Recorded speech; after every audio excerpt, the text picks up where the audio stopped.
ಅನ್ನ ತಿನ್ನಲು ತಲೆ ತಗ್ಗಿಸಲೇಬೇಕು. ಹಣ ಗಳಿಸೋಕೆ ಎಷ್ಟೊಂದು ದಾರಿಗಳಿವೆ, ಆದರೆ ಅನ್ನ ಗಳಿಸೋಕೆ ಒಂದೇ ಮಾರ್ಗ, ವ್ಯವಸಾಯ. ಎಷ್ಟೇ ಕೋಟಿ ದುಡಿದರೂ ಸಂಪತ್ತನ್ನು ತಿನ್ನಲಾಗೋದಿಲ್ಲ, ಅನ್ನವನ್ನೇ ತಿನ್ನಬೇಕು.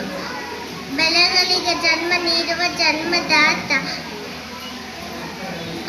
ರೈತರಿದ್ದರೇನೆ ಬೆಳಕು, ರೈತರಿದ್ದರೇನೆ ಬದುಕು. ಅನ್ನದಾತ ಸುಖಿ ಭವ.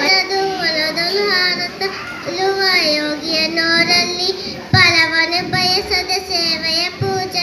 ಕರ್ಮವೆಯ ಪರ ಸಾಧನವು, ಕಷ್ಟಲ ಎನ್ನುವ ದುರಿವನೆ ತ್ಯಾಗಿ.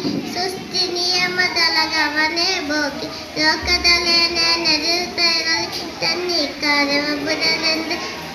ರಾಜಗಳು ಉಳಿಯಲಿ, ರಾಜಗಳು ಅರಿಯಲಿ, ಆರಲಿ ಕದ್ದುಗೆ ಮುಕುಟಗಳು ಮುತ್ತಿಗೆ ಹಾಕಲಿ. ಸೈನಿಕರನ್ನ ಬಿತ್ತುವುದನ್ನು ಬಿಡುವುದೇ ಇಲ್ಲ, ಯಾರೂ ಅರಿಯದ ನೇಗಿಲ ಯೋಗಿ. ಲೋಕಕ್ಕೆ ಅನ್ನವ ನೀಡುವರು, ಹೆಸರನ್ನು ಬಯಸದೆ ಅತಿ ಸುಖ ಕೆಲಸದೆ ದುಡಿವರು. ಗೌರವ ಕಾಸಿಸ